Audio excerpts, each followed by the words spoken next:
It's already been a month since raids first launched here in Wrath the Lich King Classic, and week after week our logs continue to improve. Now, the end goal is to try and get 99s across the board in both 10-man as well as 25, and we're actually not that far off. But it would not be possible without utilizing all the great resources available to us. We have the Shadow Priest Discord, for instance, which is full of so much useful information. You have class guides, you've got FAQs, you ask a question, you'll get an answer. It's as simple as that. You can even go so far as saying, here's my VOD, or there's a log, do you mind going over it and finding out things that I can look to improve upon? There's theory crafting, perhaps a little bit of PvP too. It is really the place to be if you want to improve at playing a Shadow Priest. Now, in today's video, we're going to be talking about the WoW Sim in a multi-part series, better understanding what tools are out there to further not only your gameplay in WoW as a whole, but specifically tailored towards a Shadow Priest. Now, to get ourselves started, I've downloaded this really handy add-on, and it's going to allow us to create a direct copy of all our characters' information so we can bring it directly across. Now, two different ways that you can open this one. You can either type in the command, or you can go to Interface, go to Add-ons, click on the WoW Sims Exporter, and it's going to present you with a screen like this. All we need to do is hit the Generate Data button and copy this string, and I'll see you across over there. Alright, so now that we're here, let's get ourselves all set up and go to the top right corner, import add-on, paste in the field like so, and as you can see, it's got all of our gear, gems, and enchants. The add-on has saved us a ton of time, so I would highly recommend using that compared to entering this all in yourself manually. Let's quickly give this one a label then, that way we can save it. And then right off the bat, let's run a sim and very quickly find out what the bot reckons should be possible with the gear that we have. Coming in at just under 6.4k DPS, which doesn't seem to be too bad whatsoever. We've got the Shadow 4-piece, as well as a few of our best in slot items. So we've become fairly good in these last few weeks, but as a comparison now, let's actually see just how much stronger since the expansion began. Let's go back to Prebis, run another sim, and you can see that the damage is significantly lower. But then to throw it to the other end of the scale, let's see just how much more room we have to grow towards. What is our true damage potential by the end of this tier?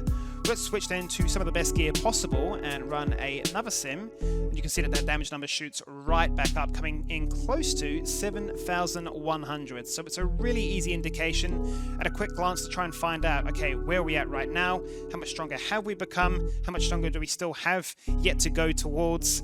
And, better understanding your power scaling as you get more and more geared.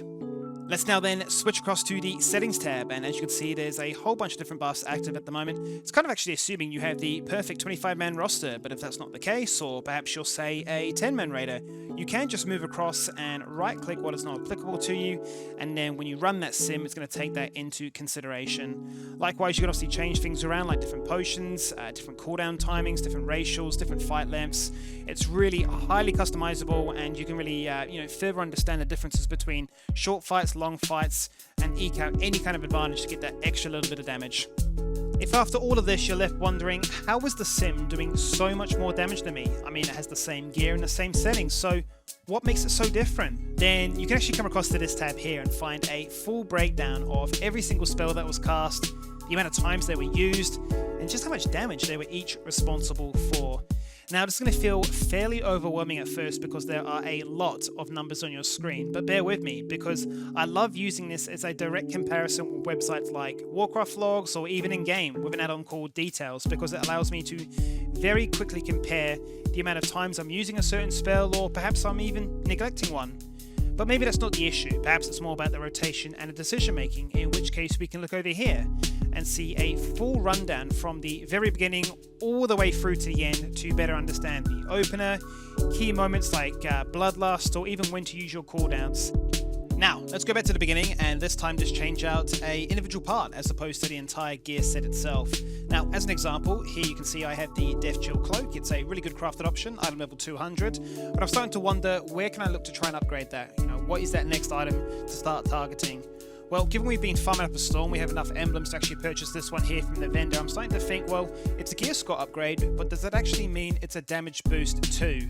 So on the left-hand side, once again, we've already run a sim with the gear that we have, and the number to beat will be 6.6. Let's see then if we equip this and run another sim, if our damage goes up, or if it in fact goes down, which seems to be the outcome, right? So without wasting any time, wasting all those emblems, we found out that despite this being an item level upgrade, it's actually a DPS loss. So we can jump right back in then and say, well, I've seen this cloak actually listed in a bunch of different guides mentioning it as the best one to go for.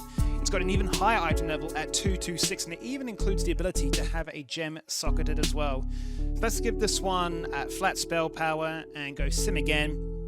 And the number to beat was 6635, and there we have it, right? This is going to be a damage boost, so that way we clearly know if that were to drop, or if we were in a raid where we can look to try and soft raise it, that is what we'd be after. And that's it for this video. I hope you enjoyed it, and if you found it useful, I'd really appreciate it if you were to drop a like and subscribe. This is just one of the many ways to improve at playing the game, and in my next video, I'll be talking about how we can improve by analysing our logs. Thanks for watching, and I'll see you next time.